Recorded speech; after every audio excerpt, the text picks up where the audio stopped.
स्वाध्यायः परमः। Doctor Babasaheb Ambedkar open university.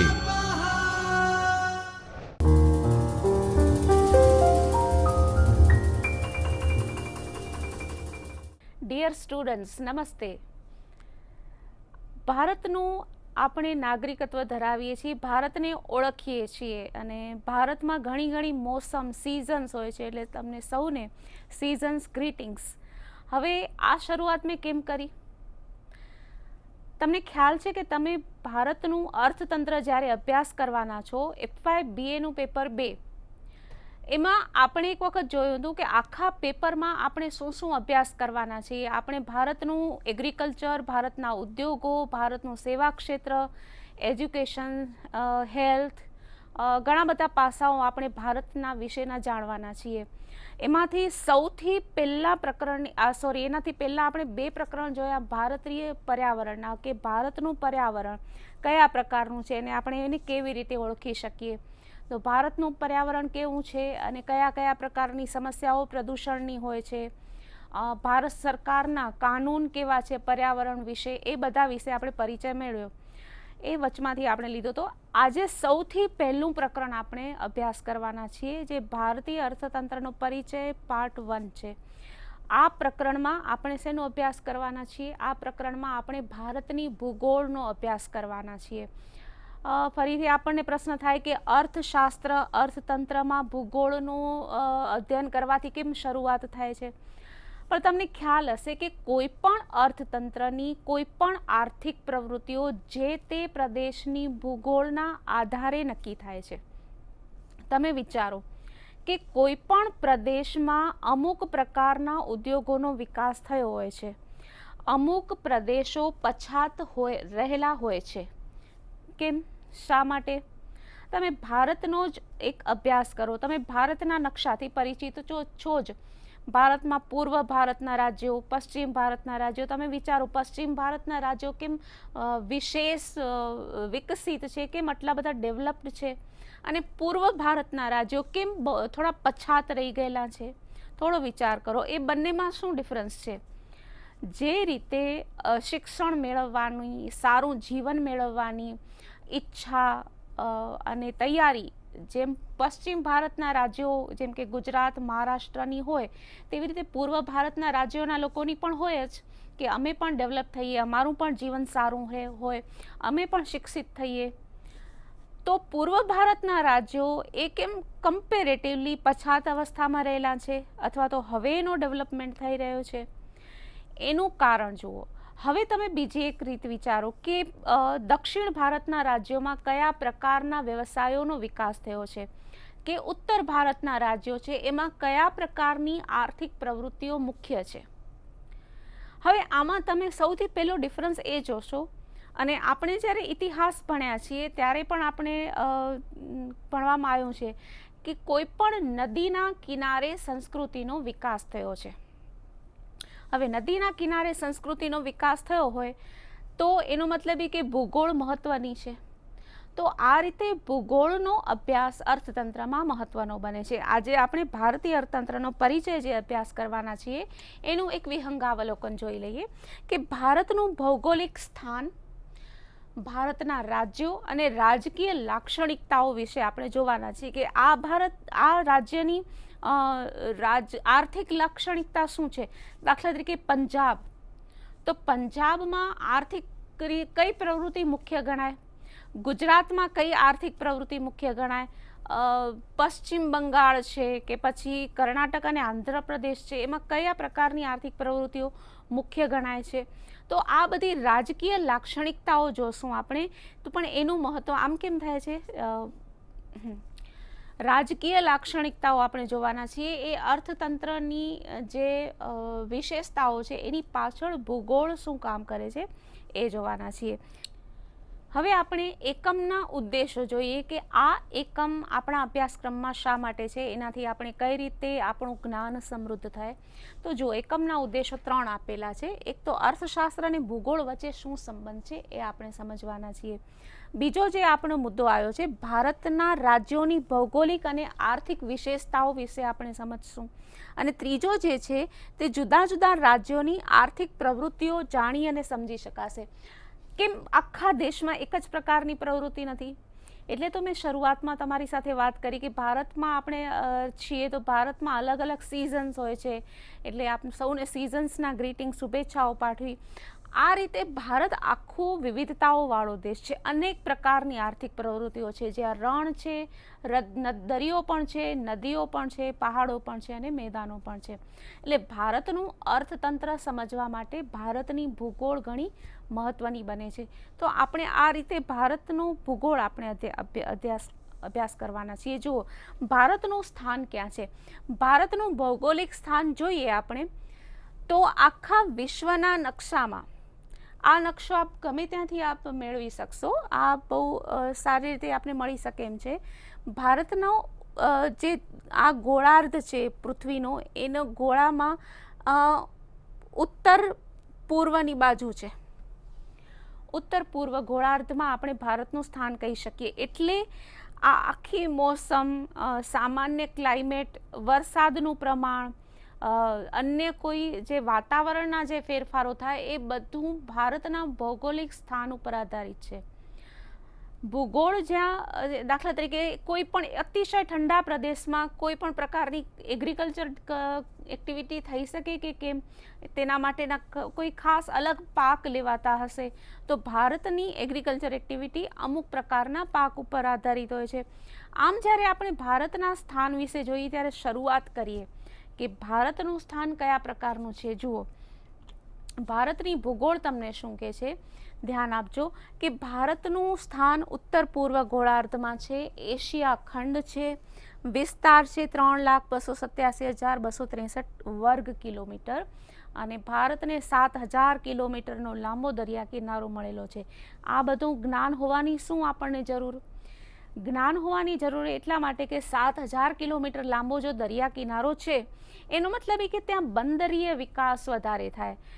આંતરરાષ્ટ્રીય વેપાર જો કરી શકાય તો આંતરરાષ્ટ્રીય વેપારમાં કેમ હવાઈ માર્ગે વેપાર ન થઈ શકે? ચોક્કસ થઈ શકે, પણ કેટલું વજન આપણે ઊંચકીને લઈ જઈ શકીએ? તેવી રીતે જો જળમાર્ગ, કુદરતે આપેલો જળમાર્ગ હોય તો કુદરતી જ વાહન વ્યવહારની સુવિધાને કારણે પરિવહન સસ્તું પડે અને ત્યાં બંદરીય વિકાસ થાય. બંદરીય વિકાસ થાય એને આનુષંગિક અન્ય વ્યવસાયો પણ વિકસે.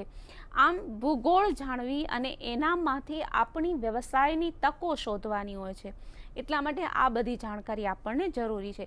બીજું તમે જોશો કે ભારતની વસ્તી વિશે આપણે અભ્યાસ કરવાના થશે. આ તમને જનસંખ્યા વિશે, તો એ જનસંખ્યા જે ભારતની વસ્તી છે એનું જનરલ સ્વાસ્થ્ય કેવું છે, કયા પ્રકારની બીમારીઓ વધારે હોય છે, ગરમ પ્રદેશમાં કેવું હોય છે, ઠંડા પ્રદેશમાં વસ્તી જે હોય છે, કે પૂર્વમાં પહાડી પ્રદેશોમાં રહેતા લોકો જે રીતે પોતાનું જીવન ચલાવે છે ત્યારે એ લોકોની રહેણી કરણી કેવી હોય છે, એ લોકોની કામ કરવાની સ્થિતિ, માનસિક સ્થિતિ કેવી હોય છે. આ બધી બાબતો ભૂગોળને કારણે અસર પામે છે. તમે વિચાર કરો કે ગમે તેટલી ગરમી હોય તો આપણે અમુક કામ કરી શકતા નથી, ઠંડી અતિશય હોય તો પણ બહુ કામ નથી થઈ શકતું. એટલે મધ્યમ પ્રકારનું વાતાવરણ હોય એ જગ્યાએ પ્રજા ઉદ્યમી હોય છે.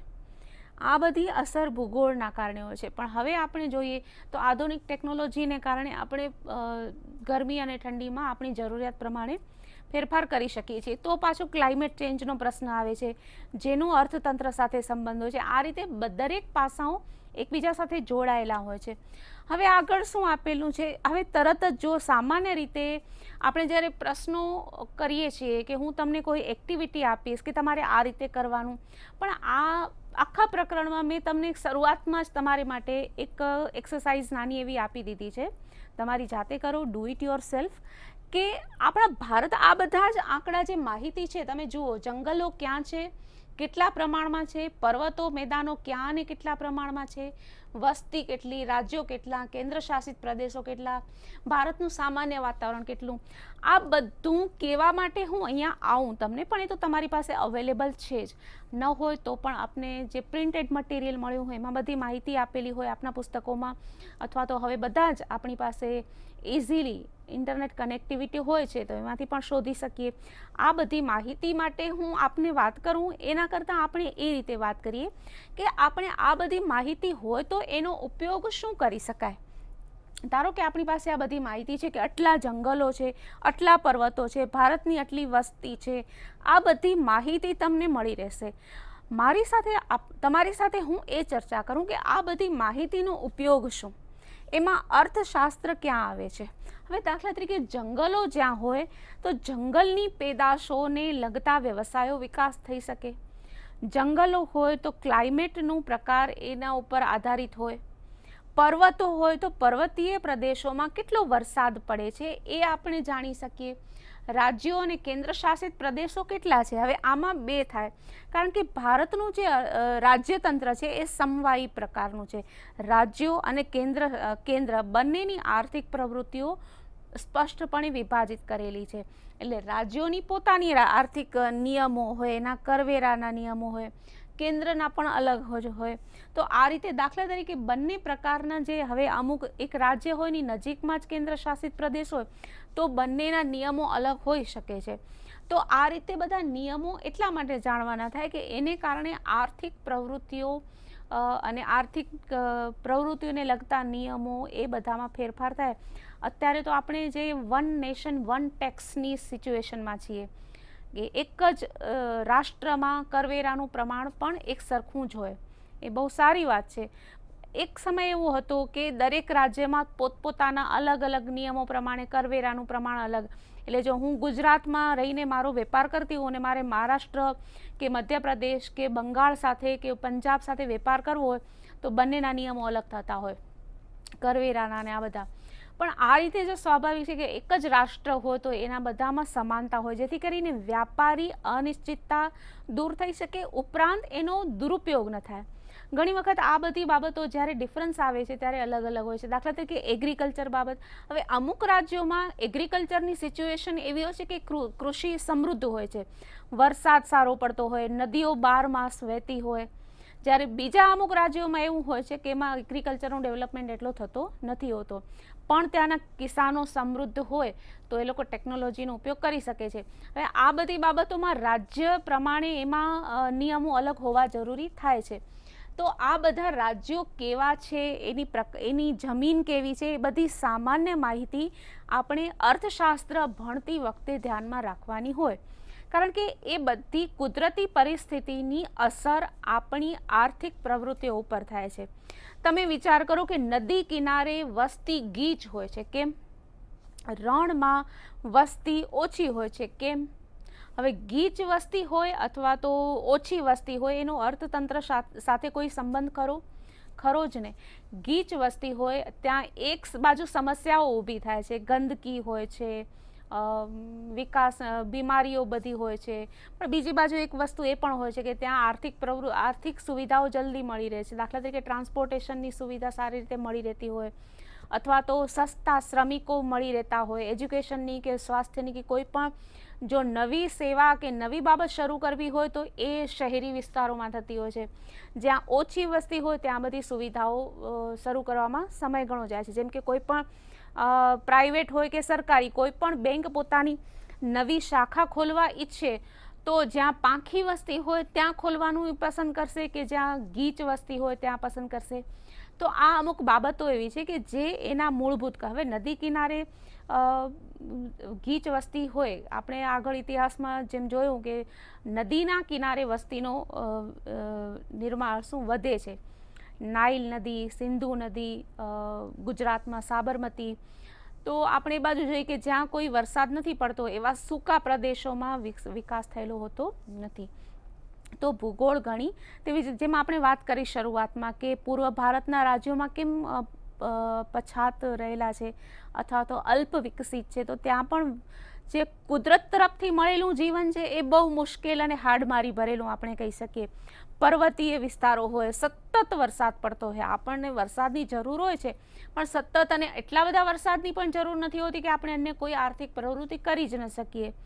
આપણે એ બાબતે ગૌરવ લઈએ કે ચેરાપુંજીમાં વિશ્વનો સૌથી વધુ વરસાદ પડે છે, ગૌરવ લઈએ, પણ ત્યાં ચેરાપુંજીમાં કેટલી આર્થિક પ્રવૃત્તિઓ ડેવલપ થઈ છે એ પણ વિચારવાનું રહ્યું. એટલે કોઈ પણ બાબતનો અતિરેક હોય કે પછી કોઈ પણ બાબતની અલ્પતા હોય, એ બંને સ્થિતિ આર્થિક વિકાસ માટે અવરોધક બને છે. તો આપણે શું કરીએ કે પૂર્વ ભારતના લોકો પણ વિકાસની યાત્રામાં અથવા તો વિકાસના રસ્તે આપણી સાથે જોડાઈ શકે. તો આ બધું સમજવા માટે આપણે ભારતની ભૂગોળ સમજવાની હોય છે. હવે ત્યાં કઈ રીતે વાહન વ્યવહાર શક્ય છે, ત્યાં શું જળ માર્ગ શક્ય છે, રેલ માર્ગ, રોડ માર્ગ કે હવાઈ માર્ગ, કયા પ્રકારનું પરિવહન શક્ય છે, એ બધું વિચારીને એ રસ્તે આપણે વિકાસ કરવાનો થાય. તો ભૂગોળ જ્યાં સુધી નહીં જાણીએ ત્યાં સુધી આપણે અર્થતંત્રનો વિકાસ કરી શકીએ નહીં. આગળ જુઓ કે ભારતના 28 રાજ્યો છે, 9 કેન્દ્ર શાસિત પ્રદેશ છે. આ આપણી સામાન્ય માહિતી છે. આ બધાના કારણે આપણે આ બહુ બેઝિક માહિતી, શરૂઆત તમારે અહીંયાથી કરવાની છે કે ભારતના રાજ્યો કેટલા છે, કેન્દ્ર શાસિત પ્રદેશો કેટલા છે. હવે એક રાજ્યની તમારે ભૌગોલિક જે ફેરફારો હોય, ભૌગોલિક વિશેષતાઓ હોય, એ ધ્યાનમાં રાખવાની છે. એ જે તમારે તમારી જાતે કરવાની પ્રવૃત્તિ મેં આપી, એમાં એક ટેબલ બનાવવાનું કે આ રાજ્યો છે બધા, આ બધા કેન્દ્ર શાસિત પ્રદેશો છે, આની મુખ્ય આર્થિક પ્રવૃત્તિ કઈ, આ ગુજરાતની મુખ્ય આર્થિક પ્રવૃત્તિ કઈ, એની બાજુમાં એક બીજી કોલમ બનાવવાની થાય કે ગુજરાતની આર્થિક પ્રવૃત્તિ મુખ્ય છે આંતરરાષ્ટ્રીય વેપાર, ઉદાહરણ તરીકે કારણ કે ગુજરાતમાં બંદર છે. તો એનું કારણ શું? તો કારણ કે પ્રાકૃતિક અથવા ભૂગોળ એવી છે કે ત્યાં દરિયો છે. એ ગુજરાતનો જ એક પ્રદેશ છે, ત્યાં રણ છે, તો ત્યાં એગ્રીકલ્ચર કે અન્ય કોઈ પણ આર્થિક પ્રવૃત્તિ વિકસી નથી શકતી. ત્યાં દરિયા કિનારો છે, એટલે દરિયા કિનારાથી આંતરરાષ્ટ્રીય વેપાર થઈ શકે છે. હવે જે જગ્યાએ એગ્રીકલ્ચર સારું ડેવલપ થયું છે ત્યાં એ લખવાનું અને એની કારણ શું લખવાનું. આ રીતે તમે બધા જ રાજ્યોની એક સરસ મજાની માહિતી સંપાદિત કરી શકીએ. આગળ જોઈએ તો અર્થશાસ્ત્ર અને ભૂગોળ વચ્ચે શું કેવા પ્રકારનો સંબંધ રહેલો છે. તો કે કૃષિ ઉત્પાદનનો આધાર, એમાં જેમ કે જમીનનો પ્રકાર, વરસાદ, સામાન્ય વાતાવરણ, આ બધાનો તો તમે સમજી શકશો કે કોઈ પણ આર્થિક પ્રવૃત્તિ આ મૂળ પર આધારિત છે. આપણે બહુ પહેલાંથી સમયથી કહીએ છીએ કે ભારત કૃષિ પ્રધાન દેશ છે, કૃષિ પ્રધાન દેશ છે. હું તો એમ કહું છું કે ભારતની દુનિયાનો કોઈ પણ દેશ કૃષિ પ્રધાન જ હોય, કારણ કે કૃષિ એટલે પ્રકૃતિ સાથે જોડાયેલા રહીને થતી આર્થિક પ્રવૃત્તિ. માત્ર જમીન કે ખેતર ખેડીએ અને અનાજ કે ફળ શાકભાજી ઉગાડીએ એ જ કૃષિ નથી. જો પશુપાલનનો વ્યવસાય હોય, ડેરી ઉદ્યોગ હોય, તો એ બધા પણ જે એનિમલ હસબન્ડરી કહીએ આપણે, તો એ પણ કૃષિમાં આવે છે. તો ધારો કે કાપડ ઉદ્યોગ હોય તો એ પણ કૃષિ ઉદ્યોગ સાથે સંકળાયેલો જ હોય છે. દાખલા તરીકે કારણ કે કાપડનો જે કાચો માલ છે એમાં પછી કેમિકલ્સથી કરીને આપણે મૂળ રૂ છે, રેશમ છે કે કંઈ પણ હોય, એ બધી ક્યાંથી વસ્તુ મળી શકે? તો કૃષિમાંથી જ મળી શકે. એટલે કોઈ પણ પ્રકારની પ્રવૃત્તિ હોય એ કૃષિ ઉપર જ આધારિત છે. એટલે તો ભારતમાં જે આર્થિક પ્રવૃત્તિઓનું જે સંચાલન છે એ ચોમાસાના વરસાદને આધારે બધી પ્રવૃત્તિઓ નક્કી થાય છે કે વરસાદ કેટલો પડે છે, કેટલો પડવાનો છે, અંદાજ આપણે કાઢીએ છીએ. વરસાદ પડે તો કેટલું થાય. તેવી રીતે ઔદ્યોગિક પ્રવૃત્તિ, પછી માનવ જીવનની રહેણી કરણી, એમાં ખોરાક, સ્વાસ્થ્ય, ઉદ્યમ પ્રત્યેનો અભિગમ, જેમ વાત કરી કે સતત ગરમ પ્રદેશમાં ભલે આપણે એસી વગેરે આધુનિક ઉપકરણો છે પણ આપણી મૂળભૂત પ્રકૃતિના આધારે આપણે ઉનાળામાં બહુ કામ કરી શકતા નથી. તો આ રીતે જે કુદરત આપેલી છે એ અર્થશાસ્ત્ર અને ભૂગોળ વચ્ચેનો સંબંધ બતાવે છે. અમુક પ્રદેશોમાં લોકો, ઠંડા પ્રદેશોમાં લોકો બહુ જ મહેનતુ હોય, આપણે એ લોકોની મહેનતની પ્રશંસા જરૂર કરીએ, પણ એમાં કુદરતે જે ફાળો આપેલો હોય છે એને પણ આપણે ધ્યાનમાં લઈએ. આગળ જોઈએ તો રાજ્યોની લાક્ષણિકતા આપણે કેવી રીતે જોવાની છે. રાજ્યોની લાક્ષણિકતા જોઈએ તો દાખલા તરીકે આપણે રાજ્યોને 4 ભાગમાં વિભાજિત કરીએ, ઉત્તર, પૂર્વ, દક્ષિણ અને પશ્ચિમ. તો આ ચારે ભાગમાં જે રાજ્યો વહેંચાયેલા છે એ લોકોની કઈ લાક્ષણિકતાઓ છે. હવે આ લાક્ષણિકતાઓ દરેક રીતે, એમાં તહેવારો, એ લોકોનો પોશાક, રહેણીકરણી, એ બધું તો જોવાનું જ છે, પણ આપણે જે લાક્ષણિકતાઓ જોવાના છીએ આર્થિક લાક્ષણિકતા છે કે અર્થતંત્ર આ ચારે વિભાગનું, ભારતના ચારેય દિશાઓના રાજ્યોનું અર્થતંત્ર કઈ રીતે અલગ પડે છે. તો ઉત્તર ભારતના રાજ્યોમાં શું છે, પૂર્વ ભારતના રાજ્યો કેવા છે, દક્ષિણના રાજ્યો કેવા છે, અને પશ્ચિમ ભારતના રાજ્યોમાં એવું શું છે. હવે ધારો કે કોઈ એક એવું રાજ્ય છે કે જે ચારે બાજુથી લેન્ડલોક્ડ એટલે કે જમીનથી જ જોડાયેલું છે, ત્યાં દરિયો નથી, પર્વતો નથી, કંઈ નથી, તો એવું રાજ્ય તમે શોધો અને એવું રાજ્ય છે એમાં આર્થિક પ્રવૃત્તિઓ કઈ કઈ છે એ જુઓ, અને એ આર્થિક પ્રવૃત્તિઓમાં ભૂગોળ કઈ રીતે પોતાનો ભાગ ભજવે છે એ પણ જોઈએ. આગળ આપણે વધીએ તો જુઓ કે ઉત્તર ભારતના રાજ્યો છે એમાં પર્વતો અને મેદાનો વધારે છે. ઉત્તર ભારતના રાજ્યો જેને આપણે હિમાલયન બેલ્ટ કહી શકીએ, અને હિમાલયને કારણે સતત નદીઓમાં પાણી ભરપૂર હોય છે, તો એ બધાને કારણે ત્યાં એગ્રીકલ્ચરનો વિકાસ સારો થઈ શકે. તો મેદાનો છે, પર્વતો છે, એને કારણે પણ નદીઓ મળે, અને મેદાનો છે એટલે એગ્રીકલ્ચરનું ડેવલપમેન્ટ થઈ શકે. એવી જ રીતે પૂર્વ ભારતનું જુઓ, પૂર્વ ભારતમાં પર્વતો છે પણ મેદાનો નથી, એ પર્વતીય વિસ્તાર જ કહી શકાય, એટલે એગ્રીકલ્ચર ન થાય. પર્વત હોય પ્લસ મેદાન હોય તો કૃષિનો વિકાસ થાય. પર્વતો હોવા માત્રથી નદીઓ નથી મળતી, પણ મેદાનો હોય તો એગ્રીકલ્ચરનો, ખેતી ક્યાં કરશું આપણે, તો પર્વતો હોય ઉપરાંત મેદાનો હોય તો એગ્રીકલ્ચર થાય. પણ પૂર્વ ભારતના રાજ્યોમાં શું છે, પર્વત છે તો પશ્ચિમ બંગાળ ને એની નજીક જે છે એ દરિયા કિનારો છે, એટલે કલકત્તા બંદર તરીકે વિકસી શકે છે. તો આ રીતે જોઈએ દક્ષિણ ભારતના રાજ્યો, તો દક્ષિણ ભારતના બધા રાજ્યોને દરિયા કિનારો નથી મળ્યો. તમે જુઓ કે કેરળને મળ્યો છે, તો બીજા કયા રાજ્યોને દરિયા કિનારો મળ્યો છે કે નથી મળ્યો, એ રીતે દક્ષિણ ભારતના રાજ્યોનો અભ્યાસ કરવાનો થાય. અને ધારો કે દરિયા કિનારો મળ્યો છે તો ત્યાં કયા પ્રકારની આર્થિક પ્રવૃત્તિનો વિકાસ થયો છે, દરિયા કિનારો નથી મળ્યો તો કયા પ્રકારની આર્થિક પ્રવૃત્તિનો વિકાસ થયો છે. ઉદાહરણ તરીકે આપણે લઈ શકીએ કે પશ્ચિમ ભારતમાં ગુજરાત અને રાજસ્થાન બંને બાજુના જે એક જ સાથેના રાજ્યો છે, એક બાજુ ગુજરાત અને રાજસ્થાન છે, એક બાજુ ગુજરાત અને મહારાષ્ટ્ર છે. હવે ગુજરાતને બે પ્રકારની પરિસ્થિતિ મળી છે, રણ પણ છે અને દરિયો પણ છે. રાજસ્થાનને રણ મળ્યું છે, મહારાષ્ટ્રને દરિયો મળ્યો છે. તો એ ત્રણેય રાજ્યોની જે આપણે તુલના કરીએ તો એમાં આર્થિક પ્રવૃત્તિ કઈ કઈ છે એ પ્રકારે આપણે અભ્યાસ કરવાનો થાય. તો પશ્ચિમ ભારતના રાજ્યોની આર્થિક પ્રવૃત્તિઓ આપણે એમ ન કહી શકીએ કે દક્ષિણ ગુજરાતમાં એગ્રીકલ્ચર ડેવલપમેન્ટ સારું છે, તો આખા ગુજરાતમાં કેમ નથી. જો ગુજરાતની બાજુનું જ રાજ્ય તમે જુઓ કે ગુજરાતમાં થોડા જ વિસ્તારમાં કેટલો આખો પ્રદેશ અલગ થઈ જાય છે. તો ગુજરાત, મહારાષ્ટ્ર, રાજસ્થાન એ ત્રણેય રાજ્યોની ભૂગોળ જોઈએ તો આખી એ લોકોની આર્થિક પ્રવૃત્તિ, એ લોકોની રહેણીકરણી, ઉત્પાદન બધું જ બદલાઈ જવાનું છે. આમ ભૂગોળ ઘણી બધી અસર કરે છે.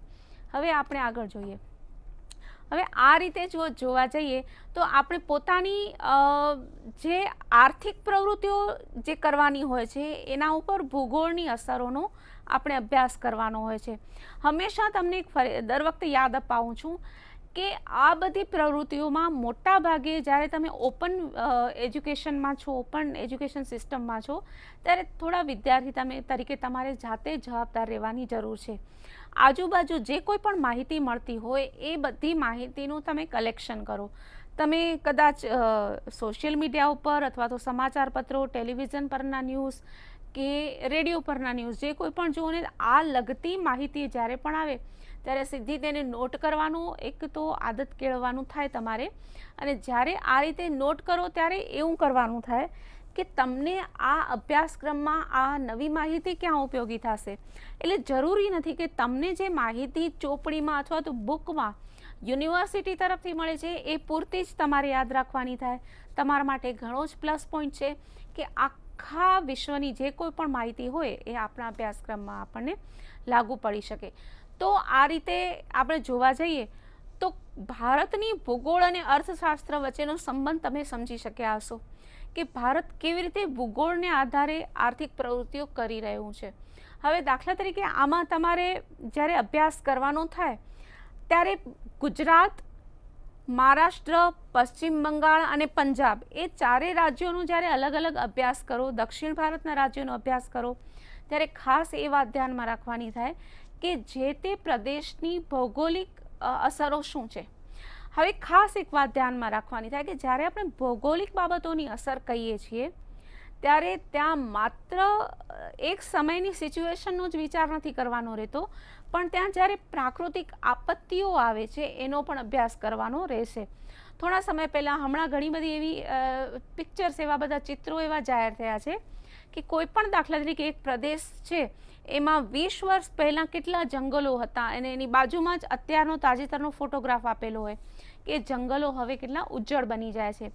દરિયો હોય કે નદીઓ હોય એનું પ્રમાણ સાંકડું થતું જાય, એનું વહેણ બદલી જાય, તો એના કારણે આખી ભૂગોળને કારણે આખી પરિસ્થિતિ બદલાઈ જાય છે. એક ઉદાહરણ તમને આપું કે જે અત્યારે ગુજરાતનો રણ પ્રદેશ આપણે કહીએ છીએ, જ્યારે લગભગ 300 થી 400 વર્ષ પહેલાંની આ બાબત હોઈ શકે કે જ્યાં રણ પ્રદેશ હતો ત્યાં ચોખાની ખેતી થતી હતી. તો ગુજરાતનો જે રણ પ્રદેશ છે, જે કચ્છનું વિસ્તાર કહી શકીએ, તે આપણે કલ્પના બહારની વાત કહી શકીએ કે આ જ્યાં અત્યારે રણ છે ત્યાં ચોખાની ખેતી થાય, પણ ત્યાં સિંધુ નદીનું વહેણ હતું. હવે એને અત્યારે સિંધુ નદીનું વહેણ ત્યાંથી હવે નથી નીકળતું.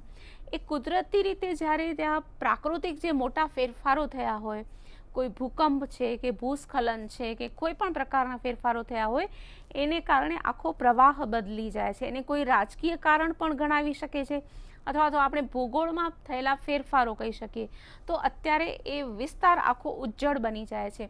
તો હવે જુઓ કે તમે એક સમયે તમને ખ્યાલ હશે, આપણે જ્યારે પ્રાઇમરીમાં અભ્યાસ કરતા ત્યારે ખ્યાલ હતો કે આ કયા પ્રદેશમાં ચોખાની ખેતી થાય કે જ્યાં પુષ્કળ પ્રમાણમાં પાણી હોય. તો અત્યારે તો એ આખો પ્રદેશ રણ વિસ્તાર છે. તો આખી જે ભૂગોળની કલ્પના આપણે કરીએ છીએ આર્થિક વિકાસને કારણે, એમાં ભૂગોલિક ફેરફારોને કારણે આર્થિક વિકાસ પર ઘણો જ અસર થાય છે. એક વખત આખા પ્રકરણનું ફરીથી આપણે એક રિવિઝન કરી લઈએ કે આ આખું જ્યારે આપણે પ્રકરણ ભણવાના છીએ એનું ફર્સ્ટ ચેપ્ટર હંમેશા આખા અભ્યાસક્રમનું આખું દ્રશ્ય બતાવતું હોય. જ્યારે તમે ભૂગોળ ભણશો એના આધારે તમારું આના પછીના ચેપ્ટર્સ છે, એગ્રીકલ્ચર ઉપરના ચેપ્ટર્સ છે. પેપર 2માં એગ્રીકલ્ચર ઉપરના ચેપ્ટર્સ છે, એક પેપર 2માં ઉદ્યોગો ઉપરના ચેપ્ટર્સ છે, પર્યાવરણ ઉપરના ચેપ્ટર્સ ભણવાના થાય છે. આ બધાનો મૂળ આધાર આ ફર્સ્ટ ચેપ્ટર છે. એટલે જેટલી એક્સરસાઇઝ તમે પહેલા પ્રકરણને સમજવામાં કરશો, પાછળના પ્રકરણનો અભ્યાસ કરવામાં એ ઉપયોગી થશે. દાખલા તરીકે એગ્રીકલ્ચર વિશેના જ્યારે ચેપ્ટર્સ આવશે ત્યારે તમને આવશે કે ભારતમાં કયા કયા પાકો છે, કૃષિ ક્ષેત્રની સમસ્યાઓ કઈ છે. હવે ભારતમાં જ્યારે કૃષિ ક્ષેત્રની સમસ્યાઓ કહીએ ત્યારે સૌથી પહેલી સમસ્યા આપણે એ આવે કે ભારતની ખેતી વરસાદ ઉપર આધારિત છે. હવે અત્યારે વરસાદ ઉપર આધારિત છે એનું મતલબ કે આપણે જે સૌથી પહેલું પ્રકરણ જોયું હતું કે ભારતની ભૂગોળ. હવે ઉદાહરણ તરીકે ભારતમાં કોઈ પણ પ્રકારના ઉદ્યોગોનો વિકાસ થયો છે કે નથી થયો. આપણને જ્યારે આંતરરાષ્ટ્રીય વેપારનું પ્રકરણ આવશે ભારતીય અર્થતંત્રમાં, તો તમને ખ્યાલ આવશે કે ભારતનું આંતરરાષ્ટ્રીય વેપારમાં જ્યારે ચૂકવણું કરવાનું આવે છે બીજા દેશોનો, ત્યારે સૌથી મોટું આપણી રકમ હોય છે ઓઇલ માટેનું પેમેન્ટ. ઓઇલ પેમેન્ટ એટલે આપણે જે પેટ્રોલ, ડીઝલ્સ વગેરે મંગાવીએ છીએ એના માટેનું પેમેન્ટ માત્ર આપણે બીજી એટલે કોઈ પણ વસ્તુ જે છે મેજર નથી મંગાવતા, પણ આ આપણે એવી વસ્તુ છે કે જેનું સૌથી મોટું બિલ બને છે. તો એ આપણે ભારતની ભૂગોળ ઉપર જ આવે કે કયા કારણોસર આપણું આ બિલ બને છે, કારણ કે આપણે એ ભારતમાં એનું ઉત્પાદન થતું નથી. તો ભારતમાં ધારો કે એનું ઉત્પાદન થતું નથી તો બીજા દેશમાં પણ ભૂગોળને કારણે જ એ પ્રકારનો વ્યવસાય વિકસિત છે. હવે આપણે આ ભૂગોળને કારણે જ ધારો કે આ ઓઇલનું બિલ ઓછું કરવું હોય તો આપણે ઓલ્ટરનેટિવ પદ્ધતિ ઇલેક્ટ્રિસિટીથી ચાલતા વાહનો, ઇલેક્ટ્રોનિક ગુડ્સ વગેરેનો ઉપયોગ વધારવાનો થાય. તો આ રીતે આપણે ઇલેક્ટ્રિસિટી કઈ રીતે ઉત્પન્ન કરી શકીએ? તો આપણી પાસે ભારતમાં પવન છે, ખુલ્લા મેદાનો છે, ત્યાં પવન ઉર્જાનો ઉપયોગ થઈ શકે. પાણી જ્યારે ડેમ બાંધીએ ત્યારે જળ વિદ્યુતનું ઉત્પાદન થઈ શકે. તો એવી કઈ જગ્યાઓ છે કે જે આપણી આસપાસનું ભૂગોળ આપણે જોઈએ, આપણે આસપાસનું પર્યાવરણ જોઈએ કે જેના કારણે આપણે ઉર્જાનો વૈકલ્પિક સ્ત્રોત આપણે વિકસાવી શકીએ. હવે ધારો કે ભારતમાં એ વૈકલ્પિક સ્ત્રોતનો વિકાસ થાય તો આપણે પહેલું ઓઇલ બિલ છે એ ઓછું કરી શકીએ. તો ભૂગોળ ભણવાથી આપણે આર્થિક પ્રવૃત્તિઓના કારણો, આર્થિક પ્રવૃત્તિના પરિણામો એ બધાને આપણે સમજ મેળવી શકાય છે. તો ભારતનું અર્થતંત્ર એ ભારતનું જ નહીં, કોઈ પણ પ્રદેશનું અર્થતંત્ર જે તે પ્રદેશની ભૂગોળ ઉપર આધારિત છે. એટલે જ્યારે હવે આધુનિક રીતે જોઈએ તો ઇન્ટરડિસિપ્લિનરી અધ્યયન કરવાનું ઘણું ટ્રેન્ડ વધે છે અને ખરેખર સારી બાબત છે કે અર્થશાસ્ત્રનો જ્યારે અભ્યાસ કરીએ ત્યારે માત્ર અર્થશાસ્ત્ર નથી હોતું, પણ એના સાથે ઘણા બધા જોડાયેલા પાસા પણ હોય છે. તો ભારતની ભૂગોળ વિશે આપણે અધ્યયન કર્યું. નેક્સ્ટ જ્યારે ભારતીય અર્થતંત્રનો પરિચય લેશો એમાં ભારતની રાજકીય સ્થિતિ, ભારતના જે કાયદા કાનૂનો છે એ જે તે એગ્રીકલ્ચર વિશે દાખલા તરીકે જોઈએ તો ભારતીય સરકારની શું નીતિ છે એ વિશે અધ્યયન કરવાનું છે. ભારત સરકારની ઔદ્યોગિક નીતિ વિશે અધ્યયન કરવાનું થાય. તો આ બધા કારણોના બધા પાસાઓ આપણે જ્યારે અભ્યાસ કરીએ છીએ ત્યારે ભારતની ભૂગોળનો આપણે અભ્યાસ કરવાનો જરૂરથી થાય છે. તો સ્ટુડન્ટ્સ, આ ભૂગોળ અને અર્થશાસ્ત્ર વચ્ચેનો સંબંધ જે તમે સમજ્યા એને તમે તમારી જાતે કરવાની પ્રવૃત્તિઓ સાથે ખાસ જોડી લેજો. પ્રવૃત્તિ તમને ઇન્ટરેસ્ટિંગ હવે લાગશે કારણ કે તમે હવે ભૂગોળ અને અર્થશાસ્ત્ર વચ્ચેનો સંબંધ સમજ્યા છો.